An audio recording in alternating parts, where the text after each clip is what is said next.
Okay, look, this, about a few years ago, the European Union opened up a new mechanism for funding, which is really quite novel and exciting. And do you know what they said? They said, we need to tap into civil society, right? We're giving all this research money to universities, but wait a minute, what about civil society? Think of all the things they're already doing for us, and we could do more if they had a bit more help from researchers. So we'll have a special pot of money for no other reason than for CSOs to be able to commission universities to work for them. Well, unfortunately, they didn't get that many people applying for this money. And the ones that they did, guess what they did? It was actually researchers studying civil society. Again, the same old story. But part of that is just not having enough time to get the message around. Because once you get the message around and civil society really says, what, are you serious? You're going to fund us to have people help us with research? Once the message started getting around, then we started to see some more interesting things happen. And that's where our project came from. We talked to civil society partners. We talked to them anyway before the project started. We didn't have the project ready and then say, do you want to be a little part of this? At the very beginning, we said, what kind of things are important to you? What do you need studying? What do you need a scientist for? And we came up with these ideas. And it was this. The CSOs said, do you know, we sometimes have projects where we do the same project several places, but one of them really is successful. Wouldn't it be nice to know why that is? And in our heart, we know what it is. It's because the values of that project seem to overlap with the values of the community. But we can't measure this. We don't even really know what it is. But if we could measure it, we could go to our funders and say, fund that project there because we know you'll get 5 times the effect. So we researchers thought, oh, wow, you know, that's quite a challenge, measuring values. Everybody says it can't be done. And even if you were to say, we've done it, and you go to them, they'll say, no, no, no, you're wrong. It can't be done. So how are we going to do this?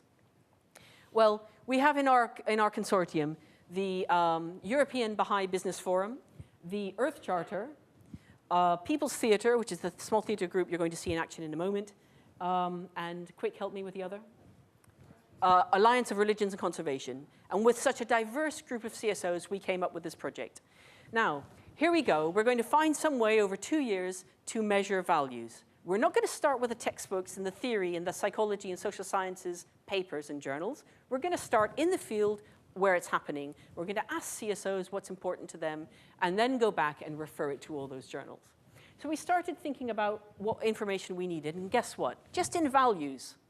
You have values in psychology, values in social sciences, values for sustainable development, environmental values, and the people working in those areas don't talk to each other. And then you've got values of the individual, values of society. Okay, you've heard it on the news, now they're talking about it, but 4 years ago, those people weren't talking to each other. So that's values. Then we looked at the indicator people. We have indicators for the environment, indicators for sustainable development, indicators at the national level, regional level, project level, and they don't talk to each other very much. And we thought, oh, you know, that's interesting. Well, we'll work on this. We'll keep going. Then we had another dimension to our project, which is the interaction between the CSOs and researchers. And this is very tricky. CSOs aren't used, they don't have the same language, they don't think the same way as researchers. Researchers certainly don't think the same way as civil society. And there are people working on this, and they work on participation, they work on community university engagement, they work on action research, again, all different areas. And they don't talk to each other. For example, there's design. Designers talk a lot about co-design, co-inception, but they don't go along and talk to the people at the university research interface very much. And so we started off with all these different areas, and we thought, at the beginning we thought it was our job. It's our job to cross these boundaries. But 2 years later, when our results started being successful, and people saying, yes, we've got to use them, we thought, oh, for goodness sake, we've got to get these people together. So we decided to have a conference, and you're here. And you've probably looked through the program, and somewhere in the program you've seen things and you've thought, what on earth is that doing in the program? And now you know. We have some overview sessions, which are for you to learn some of the areas and dimensions that you haven't thought were related, because we're convinced you'll see a connection. Okay? So we have overview sessions which are very short, and some plenary after them to try to tease out those connections. And it's so important that we want you to get to know each other's areas and leave as a new community of practice, that at the end of every session, we would like the chair and the helper to come up with some feedback and put it on the feedback board outside in the foyer. So if you make 3 points about what you think the rest of the conference needs to know from your session, okay? So we have those sessions. We then have specialist sessions in the afternoon where you can go and talk to people who've come there by choice and want to listen to your particular topic. Then we have informal activities, and we made a lot of room for this, okay? It's not the time to go off and do your emails. Sorry, not permitted. No, it is. But we have discussion groups. There are some lovely chairs upstairs, just one floor up or 2 floors up in the atrium, where you can sit and discuss. And if a group wants to discuss business aspects or funding aspects or co-design aspects, there are places for you to sit.